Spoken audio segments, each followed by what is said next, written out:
Mari kami undang untuk bangkit berdiri. Kita mau mulai ibadah kita dengan doa.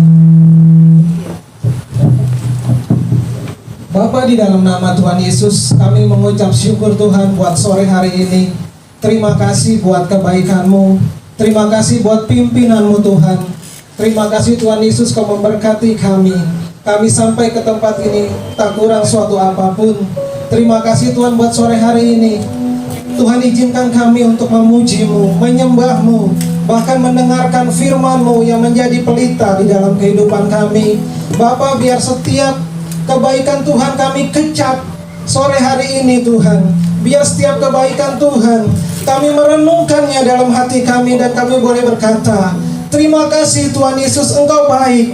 Untuk selama-lamanya Engkau Tuhan yang baik dan teramat baik dalam kehidupan kami.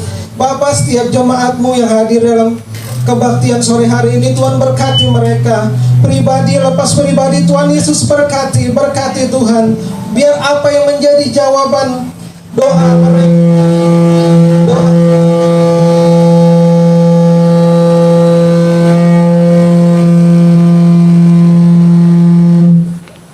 biar setiap apa yang menjadi kerinduan mereka di dalam doa-doa mereka Tuhan dengar.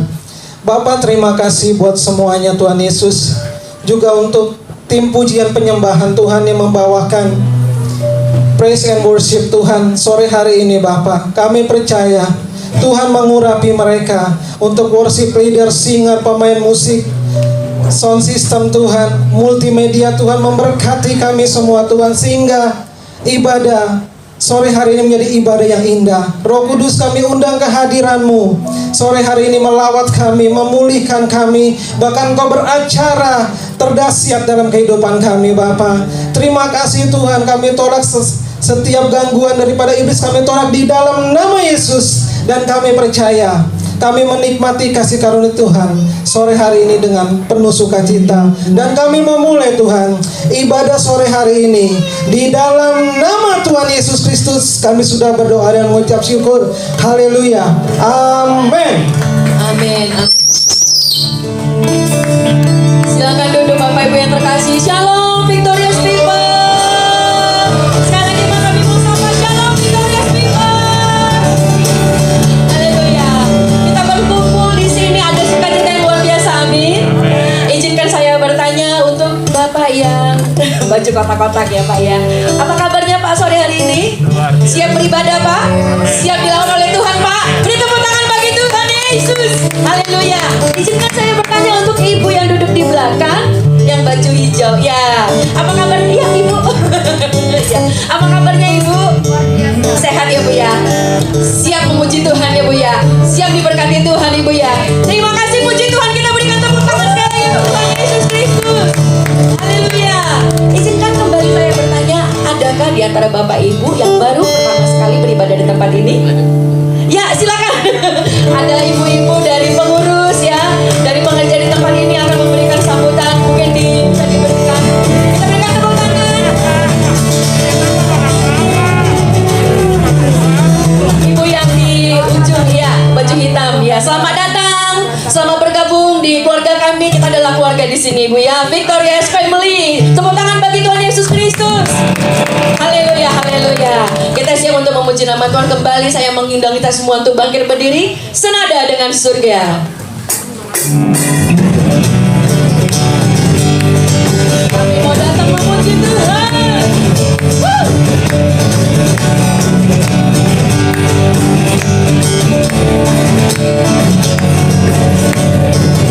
Tuhan, Engkau hadir, kuasanya menggali, melawan setiap batu.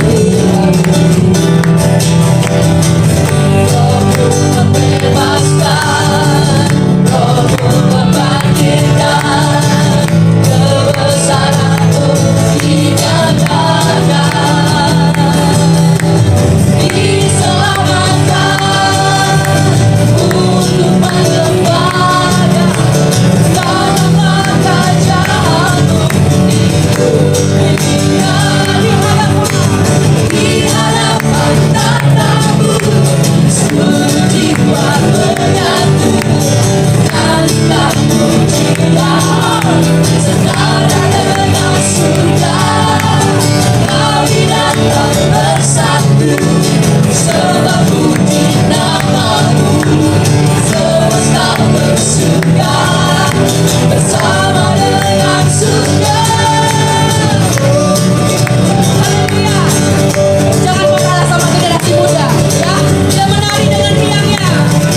baik. Amin. Mari kita serukan.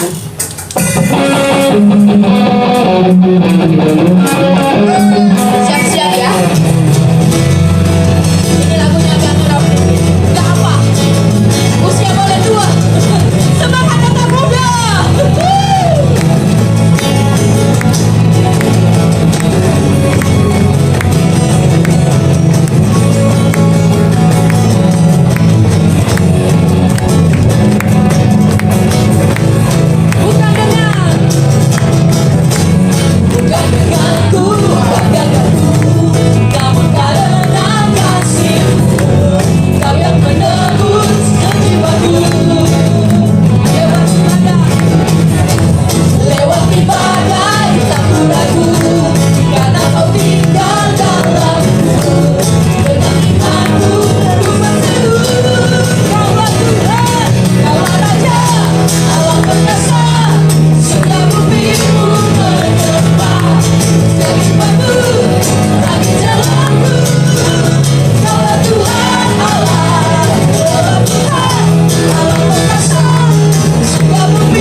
kami sore hari ini Tuhan.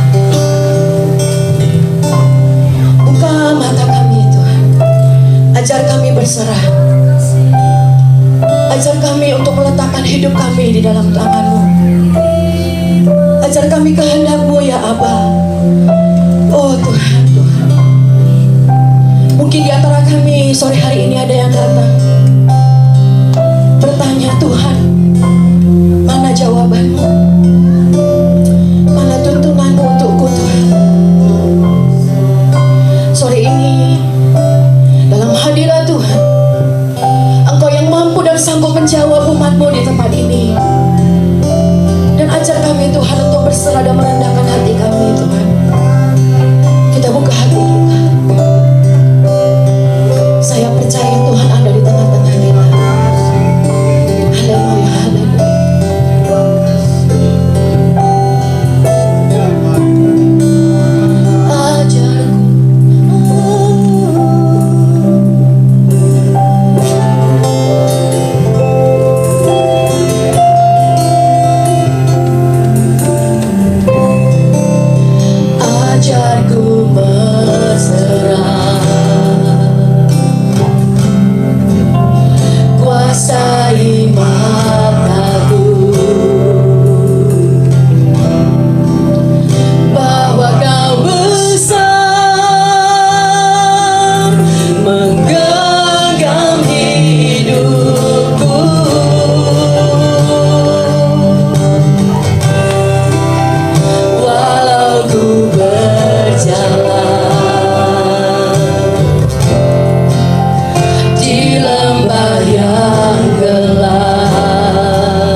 surga bumi, tak menyembah Yesus atas namanya.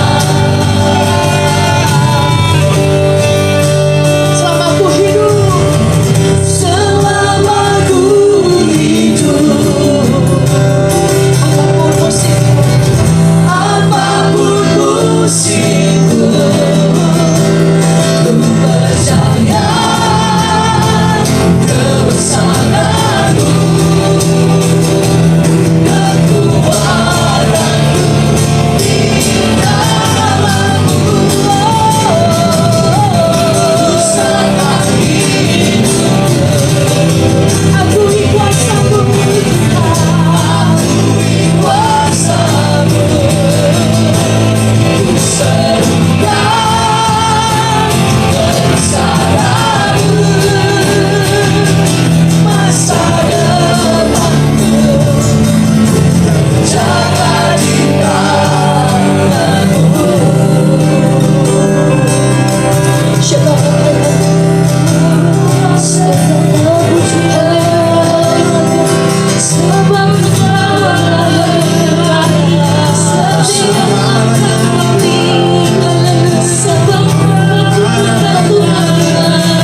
percaya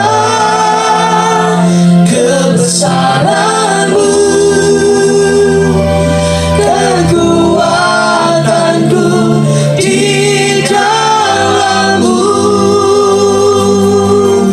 Ku serahkan hidupku, akui kuasa-Mu. Ku serukan kebesaran-Mu,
sambil kita menunggu hambanya yang masih di jalan karena tol katanya hujan macet, jadi kira-kira 5 menit lagi dia akan sampai. Tapi sebelumnya sambil menunggu hambanya kita akan memberikan persembahan dulu. Mari kita mempersiapkan yang terbaik bagi Tuhan. Kita berdoa untuk persembahan kita. Bapa, kami mengucap syukur Tuhan di sore hari ini Bapa, oleh karena kasih dan anugerah Tuhan yang sungguh melimpah di dalam kehidupan kami. Kami tidak henti-hentinya Tuhan datang mengucap syukur kepadamu. Kami tidak henti-hentinya Tuhan datang Tuhan Yesus mengucapkan terima kasih Tuhan atas pemeliharaan Tuhan hari lepas hari di dalam hidup kami. Puji-pujian pengagungan kami Tuhan kami tujukan hanya kepadamu Bapa, karena Engkaulah yang layak terima pujian pengagungan dari setiap kami anak-anakmu ya Tuhan. Terima kasih Tuhan Yesus yang baik. Sebelum kami diberkati dengan kebenaran firman Tuhan yang akan disampaikan oleh hamba-Mu Pastor Debbie Basir yang sedang dalam perjalanan, Tuhan Yesus Engkau tolong perjalanannya Tuhan, tutup bungkus dia dengan kuat kuasa darah Yesus. Tiba di tempat ini dengan penuh sukacita Tuhan, dan dia dipakai Tuhan, diutus Tuhan untuk menyampaikan isi hati Tuhan bagi kami, sehingga rahasia kebenaran firman-Mu boleh Tuhan Yesus disampaikan di tempat ini, dan kami semakin bertumbuh di dalam pengenalan yang benar akan firman Tuhan. Terima kasih Bapa, kami tahu sebagai anak-anak Tuhan kami diberkati oleh Tuhan. Oh Tuhan Yesus, kami tahu semua yang ada dalam hidup kami itu berasal daripada Tuhan.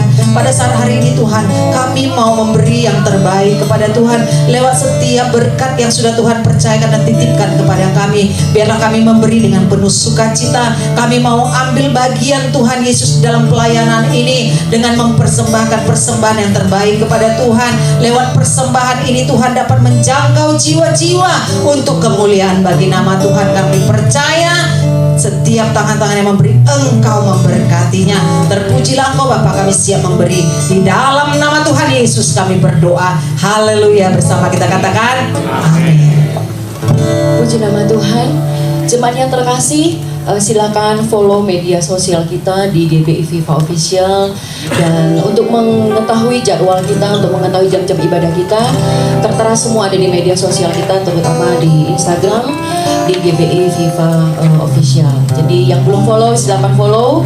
Semua informasi ada di sana lengkap, terpercaya ya Bapak Ibu yang terkasih. Baik, kita akan menaikkan satu pujian. Kami percaya Tuhan janji-Mu ajaib. Oh haleluya,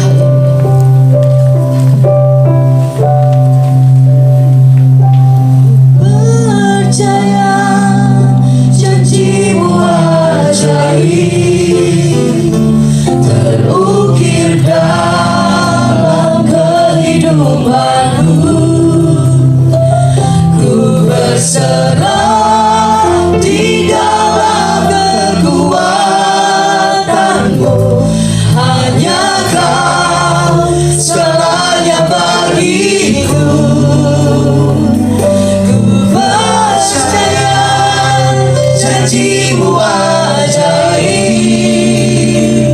terukir dalam kehidupanku. Ku berserah di dalam kekuatan-Mu. Ku percaya.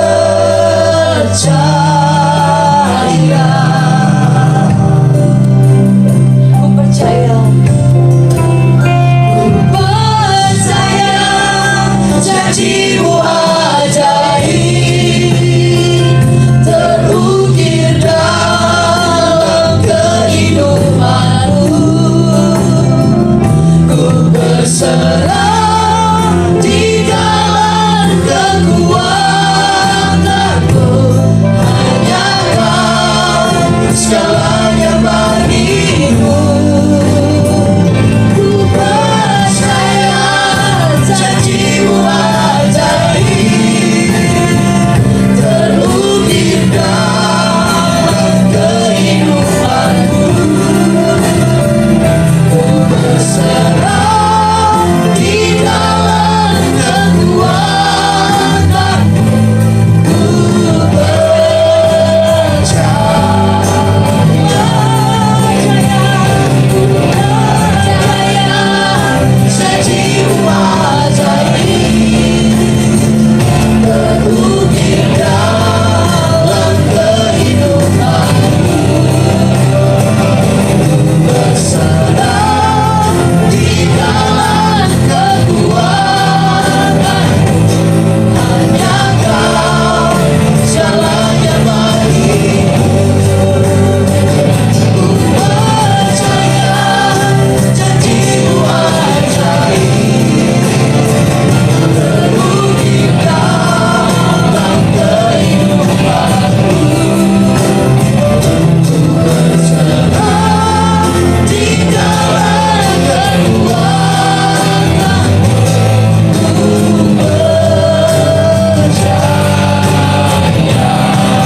Kami boleh ada hari ini sebagaimana kami ada semua karena anugerah Tuhan.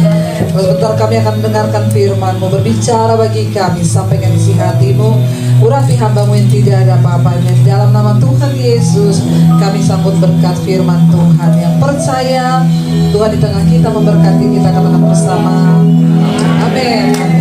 Silakan duduk. Bapak Ibu yang terkasih, shalom.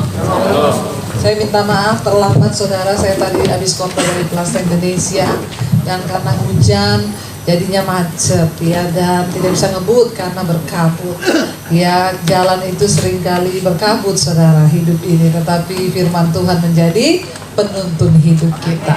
Terima kasih kalau saya boleh ada sini, semua karena anugerah Tuhan. Iya, tema firman Tuhan hari ini adalah keluarga yang diurapi oleh Roh Kudus. Berapa banyak kita di sini yang mau keluarga kita diurapi Roh Kudus? Kita semua mau.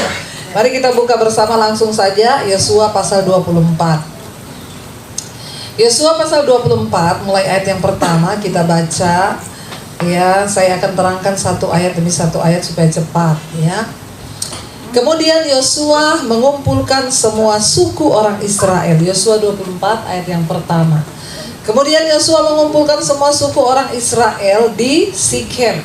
Dipanggilnya para tua-tua orang Israel, para kepalanya dan hakimnya, para hakimnya dan para pengatur ya pasukannya. Lalu mereka berdiri di hadapan Allah. Berkatalah Yosua kepada seluruh bangsa itu, beginilah firman Tuhan Allah Israel. Dahulu kala di seberang sungai Efrat, disitulah diam nenek moyangmu, yakni Terah ayah Abraham dan ayah Nahor, dan mereka beribadah kepada Allah lain. Ayat 3, tetapi aku mengambil Abraham, bapamu itu, dari seberang sungai Efrat dan menyuruh dia menjelajahi seluruh tanah Kanaan. Aku membuat banyak ya keturunannya dan memberikan Ishak kepadanya. Saudara, satu saat Tuhan menyuruh Yosua mengumpulkan bangsa Israel. Kita tahu bangsa Israel itu terdiri dari 12 suku. Saudara tahu bagaimana sejarahnya bangsa Israel? Yang ikut Mesbah Doa di Debbie Basir TV pasti tahu. Karena kita sedang belajar tentang bangsa Israel. Saudara, sebagai orang Kristen itu kita wajib tahu, supaya iman kita itu lurus dan kita tahu apa yang kita percayai, apa yang kita ikuti. Tapi sekarang banyak orang nggak tahu, ya. Bagaimana sejarah bangsa Israel? Nggak tahu. Hello. Kenapa kita harus berpatokan ke Israel, Bu? Kenapa kita nggak ke Paris? Kalau ke Paris tuh pergi beli tas. Tapi kenapa bangsa Israel? Kita sudah belajar Abraham, Ishak dan Yakub adalah orang yang dipilih Tuhan untuk menjadi umat kesayangannya. Lalu Abraham, Ishak dan Yakub itu adalah berkat keturunan yang diberkati Tuhan. Sejarah dari orang Israel itu bagaimana? Kita tahu Yakub itu yang tadinya namanya Yakub, satu kali Tuhan menampakkan diri kepada dia, lalu dia bergumul dengan manusia yang kuat dan ternyata itu Tuhan. Ketika orang itu akan pergi, Yakub menahan dia dan berkata, "Jangan pergi sebelum engkau melepaskan berkat atasku."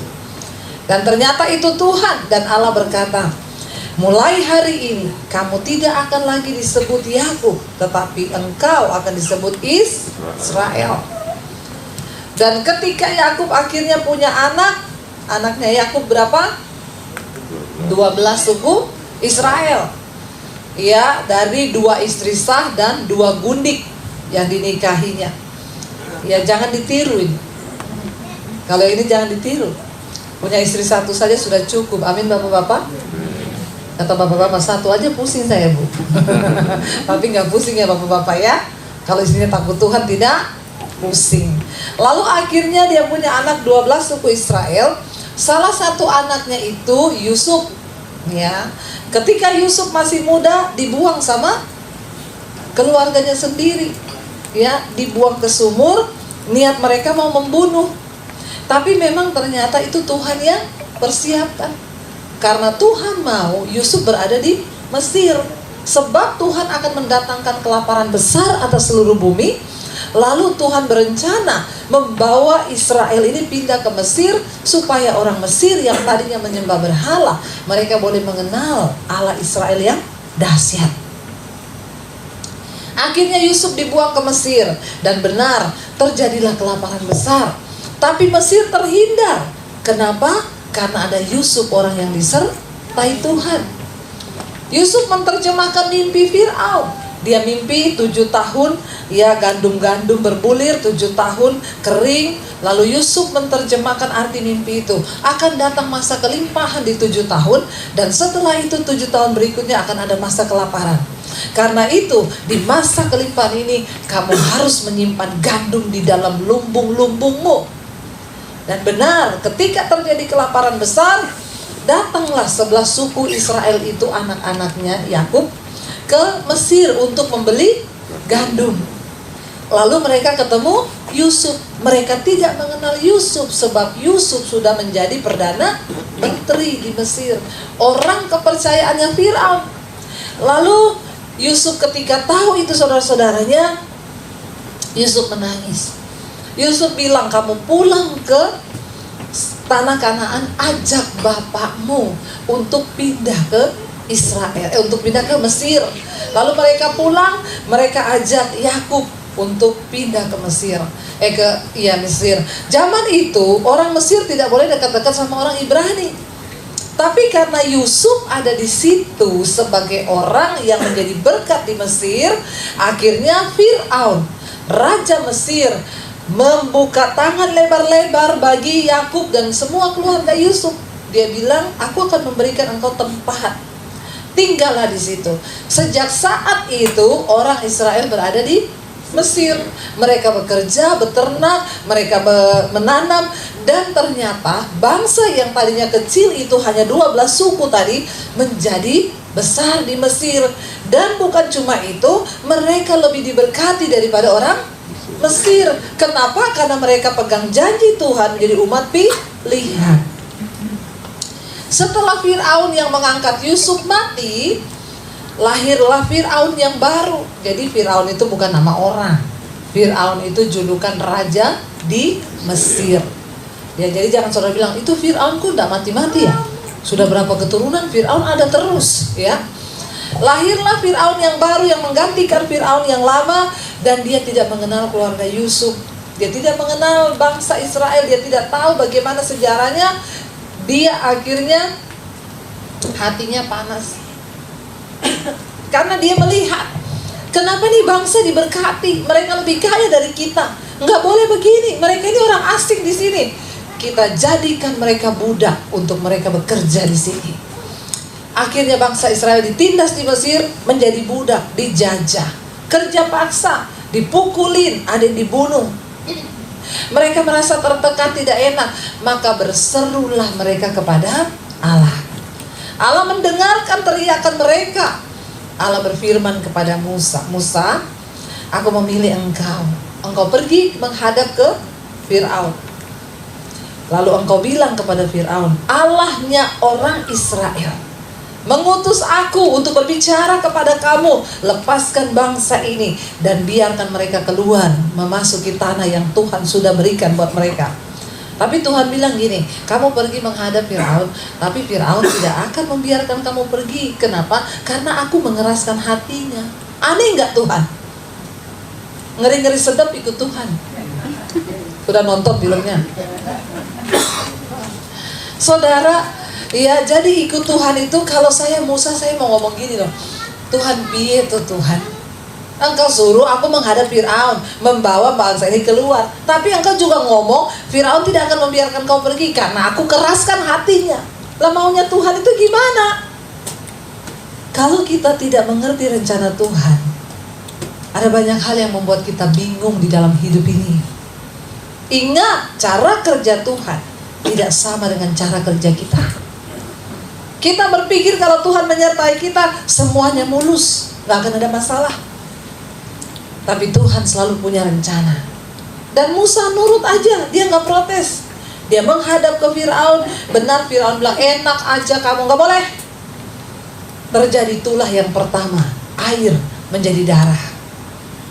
Semua melihat kedahsyatan itu karena Musa ngomong dulu, Firaun, kalau engkau tidak membiarkan bangsa ini pergi, maka besok semua air di sungai Nil dan air-air yang ada di kendi-kendimu, di dapur, di termos, di mana saja akan menjadi darah. Dan itu benar-benar terjadi. Gempar nggak saudara?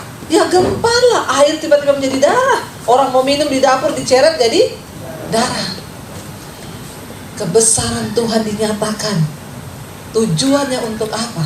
Agar orang Mesir melihat Allahnya bangsa Israel itu wow. Dan bukan cuma bagi orang Mesir, supaya orang Israel sendiri juga yang mengaku percaya kepada Allah. Mereka harus melihat perbuatan Allah yang besar itu. Supaya apa? Kalau mereka melihat perbuatan Allah yang besar itu, mereka akan menjadi umat yang bukan hanya percaya kepada Tuhan, tetapi berani mempercayakan hidupnya kepada Tuhan. Kenapa Tuhan izinkan kita hadapi masalah? Supaya engkau melihat mujizat Tuhan. Semakin banyak engkau mengalami masalah, semakin banyak engkau melihat pertolongan Tuhan, maka semakin berani engkau mempercayakan hidupmu kepada Tuhan. Amin. Itu yang saya alami di hidup saya. Jangan lihat saya yang sekarang. Enak ya Bu Dewi, diberkati Tuhan. Hello. Saya ikut Yesus dari tahun 95. Baru 2 tahun di masa pandemi ini, saya mengalami kelimpahan yang luar biasa. Saudara hitung dari tahun 95. Ikut Tuhan, tekor terus. Ikut Tuhan, tombok terus. Ikut Tuhan, menderita. Ada di padang gurun terus. Tuhan tahu saudara, bangsa Israel itu kalau mereka akan keluar dari Mesir, itu hanya butuh waktu beberapa hari saja. Mereka bisa tembus sampai ke tanah perjanjian, yaitu lewat negerinya orang Filistin. Tapi Tuhan bilang gini, ini kalau mereka lewat negeri orang Filistin, pasti orang Filistin akan perangi mereka. Kalau mereka berhadapan dengan orang Filistin, mereka pasti balik pulang ke Mesir. Itu tabiatnya orang Israel. Jadi Tuhan bilang, aku tahu, daripada mereka harus melewati orang Filistin dan mereka balik lagi ke Mesir, aku bawa mereka berputar lewat padang gurun. Tapi itu pun hanya jarak tempuhnya beberapa hari, kalau mereka taat sama Tuhan. Masalah Tuhan membawa mereka berputar lewat padang gurun, itu urusan Tuhan. Tapi masalah bangsa Israel terputar-putar 40 tahun, itu urusan mereka. Saudara mengerti? Kita pikir ikut Tuhan itu enak. Seringkali Tuhan akan bawa kita lewat jalan yang berputar. Kita bilang harusnya Tuhan, harusnya saya sudah begini. Makanya saya bilang, bayangkan puluhan tahun saya ikut Yesus dari 95. Baru 2 tahun belakangan ini saya mengalami benar-benar yang namanya kelimpahan, berkat, semua yang Tuhan janjikan. Ingat saudara, tidak akan selama-lamanya orang benar itu dibiarkan menderita. Amin. Tapi kita semua harus melewati padang gurun. Kenapa? Karena Tuhan tahu padang gurun adalah tempat terbaik untuk membentuk karakternya orang Israel. Hanya dengan lewat padang gurun lah daging kita bisa dimatikan. Jadi kalau saudara yang belum pernah lewat padang gurun, saya doakan. Bilang amin dong. Aminnya redup. Nggak ada jalan lain kalau engkau mau melihat hidupmu diurapi dan diberkati Tuhan. Kenapa saudara? Semakin kita menderita, daging ini semakin mati. Kita semakin menderita, kita enak gak sombong lagi. Biar difitnah orang kita nggak, siapa dia berani fitnah aku. Kalau engkau sudah direndahkan Tuhan, Bu, ada yang cerita ibu gini, puji Tuhan. Ibu nggak bela diri, ngapain? Saya ini sudah tidak ada harga diri, udah ditebus dan lunas dibayar Yesus. Amin. Jadi hidupku yang aku hidupi sekarang ini ya untuk memuliakan Tuhan. Makanya nggak usah merasa direndahkan. Kalau orang itu sudah lulus dan lewat padang gurun tuh enak, saudara. Ya enak, benar. Kita juga waktu diberkati, kita tidak menikmatinya untuk daging kita, ya, tetapi kita pakai itu untuk kemuliaan Tuhan. Ya, makanya suami saya bilang, kalau kita diberkati kayak gini 5 tahun atau 10 tahun lalu, pasti kita nggak kayak gini, say. Iya. Saya sampai hari ini tidak berani, saudara, beli tas LV baru. Lihat harganya, aduh Tuhan ya, 50 juta, 65 juta, nggak berani. Tapi saya tabur untuk pembangunan gereja ratusan juta, berani saya. Kenapa? Karena dagingku ini udah mati. Dan saya bersyukur Tuhan itu masih menaruh itu semua di dalam hati dan hidup saya. Jadi kita udah gak bisa sombong. Sebaliknya juga saudara yang bisa pakai barang-barang mewah, gak usah sombong. Itu cuma titipan sementara. Ya, saya juga ketika saya gak memikirkan itu, Tuhan berkati lewat orang lain. Saya sepatu dikasih, tas dikasih, enak kok. Jadi saya gak merasa membeli, tapi berkat yang saya punya, saya salurkan untuk orang-orang yang membutuhkan. Di desa pendeta-pendeta yang mereka hidup perpuluhannya cabai, bawang, tomat. Pernah nggak kita kepikiran itu? Sering kali kita ini banyak bersungut, tapi kita lupa bahwa ada orang yang lebih menderita dari kita. Jangan seperti bangsa Israel. Waktu di Mesir berteriak, Tuhan kami nggak nyaman, kami diperbudak di sini, tolong bawa kami keluar. Dibawa Tuhan keluar. Sampai mereka waktu berjalan di padang gurun, pertama tantangan yang mereka temui apa? Di depan laut, samping kanan kiri gunung, di belakang pasukannya Fir'aun mengejar. Mereka ketakutan mau mati. Mereka bilang sama Musa, oh jadi ini ternyata penyebabnya. Kamu bawa kami ke sini karena di Mesir nggak ada kuburan. Kamu bawa kami ke sini supaya mati bareng-bareng kan di sini? Ini mulutnya orang Israel. Kalau saya pites, saudara. Mari kita belajar, seringkali kita pun gitu kan. Ikut Tuhan kan, banyak protesnya. Akhirnya Tuhan berkata, Musa bilang, Tuhan engkau loh yang bawa bangsa ini. Aku juga gak tahu nih di depan laut. Tuhan bilang, arahkan tongkatmu. Tiba-tiba datang angin timur yang sangat kencang berhembus. Lalu dia membelah laut itu menjadi 2. Orang Israel berjalan di tengah-tengahnya. Ketika orang Mesir menyusul mereka, ketika orang Israel hampir tiba di seberang, tiba-tiba air itu menutup dari ujung sampai ke ujung. Tentara Fir'aun mati bersama Fir'aun dan kereta-keretanya di dalam laut. Kenapa saudara mereka binasa?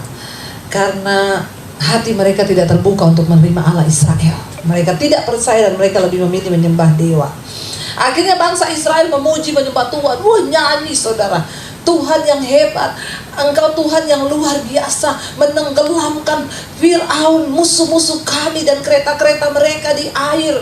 Laut terbelah, kami melihat kebesaran nama-Mu. Jalan sukacita, baru lihat mujizat. Ketika jalan 3 hari hampir berjalan, tidak ada air. Berjalan mereka aus, bersungut-sungut sama Musa, ya. Oh, jadi ini penyebabnya engkau bawa kami keluar. Musa, kita ini lebih baik di Mesir jadi budak. Kami mati di Mesir nggak apa-apa, tapi matinya di depan kuali isinya daging semua sama roti. Daripada kita mati di padang gurun, mati kelaparan. Konyol Musa, konyol. Kalau saudara jadi Tuhan menghadapi bangsa begini, kira-kira apa? Kalau saya jadi Tuhan tuh langsung saya hentikan jantung mereka saat itu juga. Makanya Tuhan itu bukan manusia. Ya, kita kadang lupa loh. Tapi kayak gitu itu seringkali hidup kita kan. Bersungut-sungut, Tuhan kok kayak gini, Tuhan kayak gini, Tuhan kayak gini. Tuhan bikin gini salah, Tuhan bikin gitu salah. Tapi kenapa selalu Tuhan izinkan persoalan-persoalan? Karena mereka itu gak bertobat, hatinya tidak berbalik kepada Tuhan. Akhirnya marah-marah. Mending kita di Mesir ya, mati-mati tapi matinya depan kuali, makan enak. Itulah yang seringkali terjadi dengan hidup kita sebagai orang Kristen. Seringkali kita lebih memilih tinggal dalam kenyamanan, kita kembali kepada keinginan daging. Karena kita sudah merasa gak nyaman ikut Tuhan. Berapa banyak orang, Bu, saya pengen lepas dari selingkuhan saya, tapi kalau pulang istri saya marah-marah, kenapa ya saya balik lagi ke dia, prayer. Ya, bener gak, Bu, saya pengen lepas, Bu, dari ikatan film porno, Bu, tapi kenapa ya kalau saya lagi sumpek, lagi buntu, saya pengen lagi nonton, Bu, lagi dan lagi. Ini gambaran kita nih kayak bangsa Israel. Makanya hidup kita terputar terus, nasib kita gak pernah berubah. Bagaimana engkau bisa mengalami terobosan di dalam hidupmu, saudara? Hanya ketika engkau mampu mengalahkan dagingmu. Dan padang gurun adalah tempat terbaik untuk menghancurkan daging. Akhirnya mereka berjalan. Musa bilang, Tuhan, bangsa ini udah kehausan. Tiba-tiba ada sumber mata air di Marah. Waktu mereka tiba di Marah, ada mata air. Dalam kehausan 3 hari berjalan gak dapat air, tiba-tiba lihat ada sumber air. Senang gak? Wah, senang banget. Langsung pengen minum. Itu kayak orang puasa 3 hari 3 malam. Terus tiba-tiba suruh minum. Mereka ambil air, mereka minum, rasanya air. Marah lagi gak? Marah lagi sama Tuhan. Marah sama Musa. Mending kita mati di Mesir. Lalu Tuhan bilang, jangan takut Musa, aku sengaja berbuat ini supaya mereka melihat kebesaranku. Ambil sepotong kayu itu, lemparkan ke dalam air itu. Lalu Musa melakukan itu, dia lempar, lalu dia bilang, minum sekarang. Mereka minum air itu, jadi es teh. Bayangkan air dingin keluar dari mata air, manis rasanya. Es teh kan? Udah panas, nggak minum, dapat air yang manis. Gak usah tanya gulanya dari mana itu, Bu. Sebab Tuhan sanggup melakukan yang tidak bisa menjadi bisa. Tepuk tangan buat Tuhan. Tapi apakah kita mempercayai Tuhan sungguh-sungguh? Dan beranikah kita mempercayakan hidup kita kepada Dia? Kalau mereka itu berjalan dengan hati yang terima kasih Tuhan, terima kasih. Mungkin air itu nggak pahit, tapi karena berjalan udah panas, Musa ini ngapain juga kita. Orang itu kalau mulutnya cerewet, kebanyakan bersungut, akan pahit terus hidupmu. Amin, ibu-ibu. Tapi ibu di sini tidak ada yang begitu ya, insya Allah. Ya, ayo, ya jangan bikin hidup kita jadi pahit gara-gara mulut kita. Kenapa Tuhan bikin pahit? Masa ada mata air keluar pahit? Saudara yang sudah pernah pergi ke Marah berapa banyak? Ya, kita lihat ya, itu kan sumurnya itu besar di situ. Saya puji Tuhan, nanti September saya berangkat ke Israel. Dan berangkatnya ini, puji Tuhan, ya saya tuh banyak dihubungi semua travel. Ya biasa ya, karena pengikut saya di YouTube banyak. Jadi mau pajak sosial. Tapi saya bilang sama Tuhan, saya nggak mau Tuhan berangkat ke Israel itu kalau hanya untuk cari untung atau saya dimanfaatkan sama orang-orang. Saya nggak mau. Saya berdoa, Tuhan tunjukkan saya benar-benar yang berangkat kali itu tuh yang spesial. Tiba-tiba saya dapat tawaran untuk undangan konferensi di Israel. Jadi 3 pembicara. Yang 2 itu mesanik, dari satu di Bethlehem, orang Yahudi asli tapi percaya Yesus, satu dari Yerusalem. Dan dari Indonesia itu Debbie Basir. Tuhan itu ajaib, luar biasa. Dan saya minta untuk kita nanti landingnya di Tel Aviv. Ya, anugerah kalau bisa akhirnya dapat, kami bisa landing di Tel Aviv. Dan saya minta 1 malam kita stay di Tel Aviv, ibu kota Israel. Selama ini kalau kita ke Israel kan cuma ke kampung-kampung tuh, ya, yang dilihat kampung aja. Saya bilang sesekali dong kita lihat tanah yang diberkati ini, lihat ibu kotanya, nginep di ibu kota, jalan-jalan ke mall sesekali. Benar nggak ibu-ibu? Lalu setelah itu saya minta bawa ke tempat-tempat yang berbeda. Kita akan ke Gua Adulam. di mana Daud pernah bersembunyi di sana dengan 400 pasukan bodreks. Orang yang dikejar-kejar utang, orang yang kepahitan, orang yang kecewa. Jadi mereka di dalam situ minum bodrek semua. Kenapa? Sakit kepala, bodrek dan bintang 7. Nyiung-nyiung, Daud lagi dalam pelarian mau dibunuh, datang sama dia 400 orang yang bermasalah. Tapi di dalam gua Adulam itu mereka berdoa. Daud pemuritan di situ. 400 orang ini keluar dari gua itu menjadi pahlawan-pahlawan yang gagah perkasa. Jangan kecilkan Tuhan. Mungkin hari ini engkau sedang dikejar-kejaran utang. Nggak usah angkat tangan. Saya bisa lihat dari wajah saya. Saya pernah rasa dikejar debt kolektor. Jadi saudara tidak usah ceritakan bagaimana rasanya. Saya pernah rasa, ya bagaimana saya nggak bisa bayar cicilan rumah, saya gesek pakai kredit card, akhirnya bunga berbunga nggak bisa bayar. Datanglah debt kolektor ke rumah saya, mempermalukan saya, menelpon semua gereja-gereja yang ngundang saya. Kalau saudara jadi saya, dan saya nggak ada waktu untuk membenarkan diri. Ada yang SMS cuma gini, Bu, Ibu utang ya di bank. Debt kolektornya telepon ke gereja kami, suruh hubungi Ibu untuk bayar utang. Saya nangis di kaki Tuhan. Tuhan, aku ini hamba-Mu. Aku ini hamba-Mu Tuhan. Saya tidak pakai uang itu untuk bersenang-senang. Engkau tahu kami gak bisa bayar rumah cicilan. Engkau tahu Tuhan. Tapi kenapa Engkau permalukan saya? Jawabannya Tuhan itu cuma gini. Kalau aku izinkan, kamu mau apa? Berapa harga dirimu? Malu? Aku lebih malu dari kamu. Mukamu belum pernah diludah. Kamu belum dicambuk. Belum ditelanjangi di depan semua orang. Aku Yesus sudah mengalami semua itu. Tanggalkan harga diri.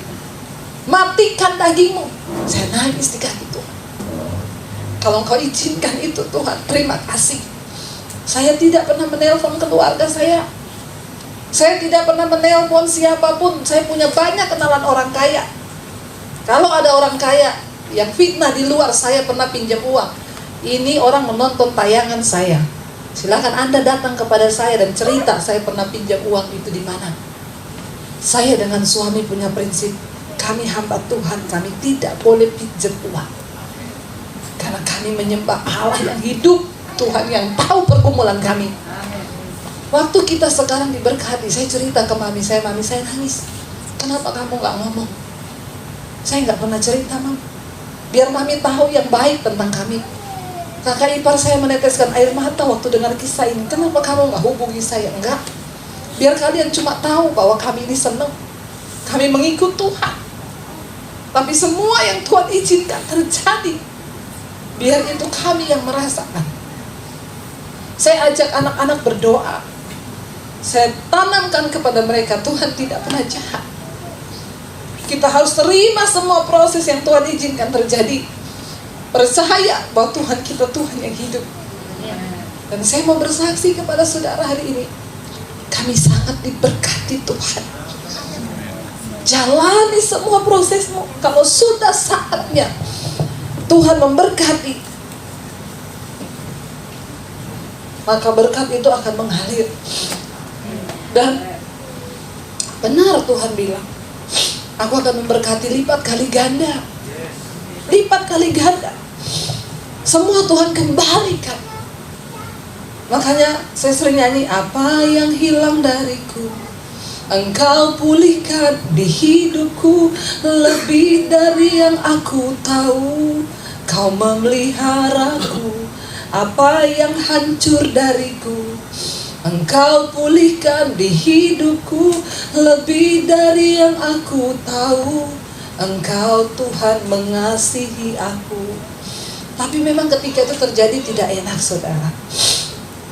Tapi jalani saja prosesnya. Sampai akhirnya ya bangsa ini melihat mujizat demi mujizat. Tapi mereka tetap menyepelekan Tuhan dan tidak mau percaya. Lalu saudara, di sini Tuhan juga mengingatkan. Kita lanjutkan ayat yang berikutnya saudara, ayat yang keempat sekarang. Ya. Tuhan berkata begini, kepada Ishak kuberikan Yakub dan Esau. Kepada Esau kuberikan pegunungan Seir dan menjadi miliknya. Sedangkan Yakub serta anak-anaknya pergi ke Mesir. Ya tadi ya, Israel 12 suku. Ayat yang kelima, lalu aku mengutus Musa serta Harun dan menulahi Mesir seperti yang kulakukan di tengah-tengah mereka. Kemudian aku membawa kamu keluar. Ayat yang berikutnya, setelah aku membawa nenek moyangmu keluar dari Mesir sampai ke laut, ya, lalu orang Mesir mengejar nenek moyangmu dengan kereta dan orang berkuda ke laut Teberau. Ayat yang berikutnya, sebab itu berteriak-teriaklah mereka kepada Tuhan, maka diadakannya gelap antara kamu dan orang Mesir, dan didatangkannya air laut atas mereka sehingga mereka diliputi. Saudara, berikutnya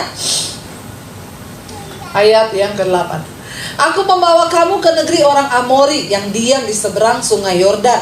Dan ketika mereka berperang melawan kamu, mereka kuserahkan ke dalam tanganmu, sehingga kamu menduduki negerinya, sedang mereka kupunahkan dari depan kamu. Lalu berikutnya ayat yang ke-9. Ketika itu Balak bin Sipor, raja Moab, bangkit berperang melawan orang Israel. Disuruhnyalah memanggil Bileam bin Beor untuk mengutuki kamu. Tetapi aku tidak mendengarkan Bileam, sehingga ia pun memberkati kamu. Demikianlah aku melepaskan kamu dari tangannya.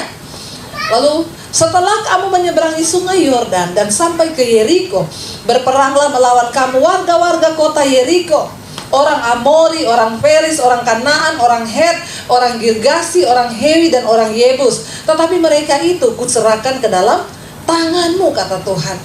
Kemudian aku melepaskan tabuhan mendahului kamu, dan binatang-binatang itu menghalau mereka dari depanmu, seperti kedua raja orang Amori itu. Sesungguhnya bukan oleh pedangmu dan bukan pula oleh panahmu, tetapi Tuhan yang berperang. Demikian kuberikan kepadamu negeri yang kamu peroleh tanpa bersusah-susah, dan kota-kota yang tidak kamu dirikan, tetapi kamu yang mendiami ya di dalamnya. Saudara, mereka nggak bangun kota, mereka dapat kota. Mereka nggak berperang, Tuhan taklukkan musuh-musuhnya. Ya, dikatakan juga kebun-kebun anggur, kebun-kebun zaitun yang tidak kamu tanami, tetapi kamulah yang makan hasilnya. Pemeliharaan Tuhan bagi bangsa ini. Ayat berikutnya dikatakan, oleh sebab itu, baca sama-sama, takutlah akan Tuhan dan beribadahlah kepadanya dengan ikhlas dan tulus, ikhlas dan setia. Jauhkanlah Allah yang kepadanya nenek moyangmu telah beribadah di seberang sungai Efrat dan di Mesir. Dan saudara, Tuhan mengingatkan bangsa ini akan semua perbuatan-perbuatan yang ajaib. Cuma supaya apa? Bangsa ini menjadi takut kepada Tuhan dan beribadah kepada Dia dengan tulus, ikhlas, dan setia. Mari kita beribadah kepada Tuhan dengan hati yang tulus, ikhlas. Jangan punya pamrih. Kemarin saya ketemu seseorang, saya tanya, si A kabarnya gimana? Oh, sekarang gak mau ke gereja, Bu. Kenapa? Kecewa sama orang Kristen. Waktu itu dia butuh uang, gak ada orang Kristen yang kasih dia uang. Kalau engkau datang ke gereja dengan embel-embel, siapa tahu dapat kenalan orang kaya yang bisa saya pinjemin uang, maka engkau pasti kecewa. Ikut Tuhan tuh tulus-tulus saja. Ada lagi yang bilang, Tuhan, kalau utang saya lunas, baru saya mau melayani engkau. Tuhan, kalau saya begini, maka baru saya mau begini. Dalam hatinya malaikat, pret banget lu. Emang lu siapa? Saya tuh kalau dengar orang kayak begini sama Tuhan, saudara, gregetan saya. Ingat, bukan Tuhan yang butuh kita, kita yang butuh Tuhan. Kenapa kita harus menyembah Tuhan dengan tulus ikhlas? Karena napas hidup pun kita hanya dipinjamkan. Nggak usah banyak tuntutan dengan Tuhan. Nggak usah main judi dengan Tuhan. Jangan punya pamrih. Beribadahlah dengan tulus ikhlas. Makanya ada ibu-ibu telepon, Bu Debbie, saya hari ini cuma saya yang ikut mesbah doa, Bu. Saya rindu keluarga saya ikut, suami, anak-anak. Ibu, terus cari Tuhan dengan tulus ikhlas. Satu saat nanti Tuhan akan menggerakkan bagaimanapun cara Tuhan. Ikuti aja dulu ibu. Kemarin Ada anak 13 tahun yang bersaksi di mesbah doa. Shalom Bu Dewi, saya mau bersaksi. Saya ini tadinya ikut mesbah doa karena mau temenin mama, Bu. Kenapa? Mama saya itu nonton mesbah doa kasihan sendirian, Bu.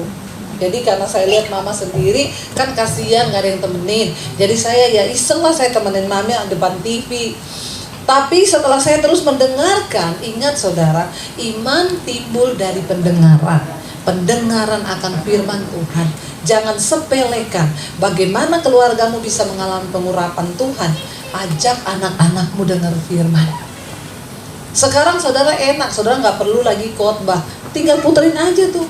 Suruh dia dengar, ajak ikut dengar.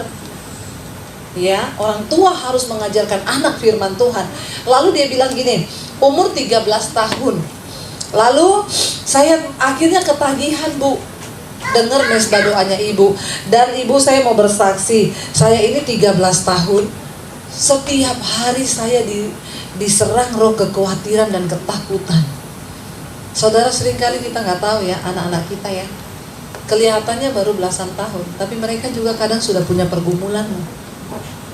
Siapa yang tahu anak itu 13 tahun ternyata diserang roh ketakutan dan kekhawatiran. Saya bilang, kenapa? Jadi saya itu, Bu, sering tiba-tiba takut, ada bayangan saya mati. Nanti saya nggak bisa tidur sampai malam. Besoknya saya dikasih bayangan papa saya mati. Nanti besoknya mama saya mati. Pokoknya ada saja ketakutan itu menyerang. Setelah saya mendengarkan firman di mesbah doa dari khotbah-khotbah ibu, saya mulai perangi, Bu, dan sekarang puji Tuhan, tidak pernah ada lagi roh-roh ketakutan. Saya dilepaskan ibu dan sekarang saya hidup dalam damai sejahtera. Terus siapa yang tahu, saudara-saudara, di sekelilingmu itu banyak orang luka. Di sekelilingmu itu banyak orang sakit. Sakit apa? Jiwa. Orang kalau dikejar-kejar roh ketakutan gini, itu kan sudah menyerang sampai ke jiwa. Kenapa tiba-tiba ada anak belasan tahun bunuh diri? Orang tuanya nggak pernah tahu penyebabnya. Ternyata di sini tuh menumpuk. Apa yang bisa menyembuhkan? Firman Tuhan. Saya menanamkan iman kepada anak-anak saya. Ada orang yang tanya saya, Bu, bagaimana cara ngajari anak supaya mereka nurut? Tidak ada cara lain. Ibu, suami, istri harus menjadi pelaku firman, supaya anakmu melihat contoh dan teladan dari orang tua. Engkau gak bisa ngajari anakmu, jangan merokok lo ya, merokok itu gak bagus. Engkau sendiri merokok. Apa yang kamu ajarkan kepada anakmu? Anak-anak saya sudah tahu, mereka gak mungkin jatuh cinta dengan cowok yang tidak seiman. Dia sudah tahu, Mam, di sekolah saya ada yang senang sama aku. Itu idola di sekolah, Mam, ganteng, naiknya BMW. Tapi tidak seiman, ke laut aja. Kenapa? Dia tahu orang tuanya mengasihi Tuhan. Itu hal yang tidak mungkin dia lakukan. Kenapa? Karena mereka melihat kami mengasihi Tuhan. Kita nggak perlu banyak bicara, saudara, untuk didik anak. Engkau harus jadi pelaku firman. Satu kali saya pelayanan di Palu, mami saya WA, Dep, Angie pergi, kan kamu gak ada di rumah. Kemana? Katanya ulang tahun temennya. Ulang tahun di Jakarta, anak-anak sampai jam 9. Jam 9 pulang kena macet. Sampai rumah gak mungkin jam 10, paling bisa jam 11, bisa setengah 12. Saya bilang, akhirnya saya WA, Angie, kan mami udah bilang, kalau mami lagi di luar kota, kamu jangan pergi. Itu oma takut di rumah, apalagi kamu belum pulang jam 10, oma khawatir. Anak saya balas, Mam, aku kan nggak tahu kalau mami itu jadwal keluar kota. Ini temanku ulang tahun sudah lama ngomong, ulang tahun kan nggak bisa diundur atau dimajukan. Ini waktunya bertepatan, Mam, dan sudah lama kami janjian, Ji. Gini aja deh, mami percaya di hatimu tuh ada Roh Kudus. Kamu tanya sama Roh Kudus sekarang, kamu boleh pergi atau kamu pulang. Mami gak akan paksa kamu, tanya aja. Nggak lama mami saya telepon, Beb, Angie udah pulang, gak jadi berangkat. Kita kan gak perlu dengan kekerasan. Ketika dari kecil anak itu kau tanamkan firman, roh takut akan Tuhan ada dalam diri mereka. Waktu kecil anak-anak saya, sekarang anak-anak saya itu gak ada yang penakut satupun. biar gelap, biar apa, nggak ada yang takut. Di rumah kadang sendiri mati lampu juga nggak takut. Kenapa? Waktu kecil, waktu masih SD, Mam, aku mau ke kamar mandi, temenin, gelap. Kenapa kamu takut? Ada setan. Dek, di kamar mandi itu nggak ada setan. Setan itu di hatimu yang bisik-bisikin kamu tuh loh. Oh jadi gitu Mam? Iya. Waktu dia bilang ada setan di kamar mandi, nah itu setannya itu. Oh itu. Jadi tongking dalam nama Yesus. Lalu dia balik lagi besok, Mam, aku sekarang udah nggak takut. Kalau suara itu bilang ada setan loh, aku usir dalam nama Yesus. Kamu tuh yang setan, nggak ada setan. Jadi mereka sekarang berani. Jangan ibu-ibu ngomong, nah kamu tuh nggak boleh penakut, setan nggak ada. Temani dulu mami ke dapur. Bagaimana engkau jadi kesaksian buat anak-anakmu? Kalau dia melihat maminya aja penakut. Saudara, orang penakut nggak masuk surga loh. Ada ayatnya loh. Yang tidak masuk surga banci, penakut, kikir. Yang kikir, yang penakut bertobat. Amin. Gak usah takut. Roh yang ada padaku itu lebih besar. Lalu Yosua berkata begini kepada bangsa itu, ayat yang ke-15 terakhir. Tetapi apa? Jika engkau anggap tidak baik untuk beribadah kepada Tuhan, pilihlah pada hari ini, pilih kamu bangsa Israel. Kepada siapa kamu akan beribadah? Allah yang kepadanya nenek moyangmu beribadah di seberang sungai Efrat, atau Allah orang Amori yang negerinya kamu diami ini? Tetapi aku dan seisi rumahku, kami akan beribadah kepada Tuhan. Yosua disuruh Tuhan untuk menantang bangsa itu. Kasih mereka pilihan hari ini. Jangan setengah-setengah. Kalau engkau mau beribadah pada Tuhan, sungguh-sungguh ikut Tuhan. Percayakan hidupmu kepada Tuhan. Kalau enggak, sesat sekalian. Pilih bangsa, Allah bangsa-bangsa lain. Tuhan gak main-main, saudara. Jangan jadi Kristen setengah-setengah. Mari kita sungguh-sungguh percaya. Dan bukan hanya itu, percayakan hidupmu kepada Tuhan. Amin, saudara. Allah kita sudah terbukti. Saya undang para imam musik maju ke depan. Mari kita mau sungguh-sungguh percaya bahwa Dia Tuhan yang sanggup melakukan segala sesuatu dalam hidup kita.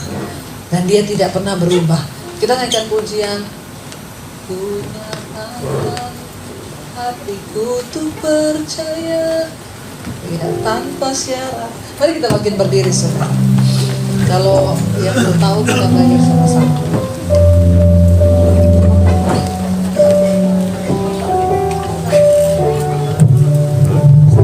Mari datang pada Tuhan hari ini. Katakan, kami tetapkan hati kami, Tuhan. Ku tetapkan hatiku untuk percaya tanpa syarat, takkan goyah. Ku nyatakan imanku untuk setia, senangkan hatimu.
Menetapkan Tuhan dalam hati kami untuk percaya kepada Tuhan tanpa syarat. Kami mau beribadah dengan hati yang tulus, ikhlas. Ampuni kalau selama ini kami menuntut Tuhan dengan segala persoalan hidup kami, Tuhan. Tapi malam ini kami mau katakan cukup Tuhan bagi kami. Engkau yang tahu segala pergumulan kami tanpa izinkan kami berjalan di padang gurun. Mampukan kami Tuhan untuk kami boleh keluar sebagai pemenang-pemenang di dalam iman. Jadikan kami orang Kristen yang kuat, yang dimatikan kedagingannya, dan belajar hidup untuk Engkau Bapa. Berkati jemaatmu, umatmu, Engkau yang tahu setiap pergumulan kami. Kami mau matikan daging kami agar kami layak dan berkenan di hadapan Tuhan. Terima kasih Bapa. Saatnya tiba, kami akan kembali ke rumah kami masing-masing. Kami membuka hati dan tangan kami Tuhan, melepaskan berkat bagi bangsa ini dalam nama Yesus. Kami lepaskan berkat bagi bangsa kami Indonesia. Damai sejahtera-Mu turun bagi bangsa ini, bagi gereja-Mu di tempat ini Tuhan, juga bagi hidup kami. Mari angkat tanganmu saudara, terimalah kiranya berkat dari Allah Bapa, cinta kasih Tuhan Yesus Kristus, penyertaan Allah Roh Kudus akan menyertai hidupmu mulai hari ini, bahkan sampai kali yang kedua Tuhan Yesus datang menjemput kita. Nama kita tercatat di dalam kitab kehidupan. Dalam nama Tuhan Yesus yang percaya diberkati Tuhan, katakan bersama amin. Tuhan memberkati. Untuk memberkati, puji Tuhan, Victorious People. Ibadah kita sudah selesai. Happy Sunday, see you next week. God bless you.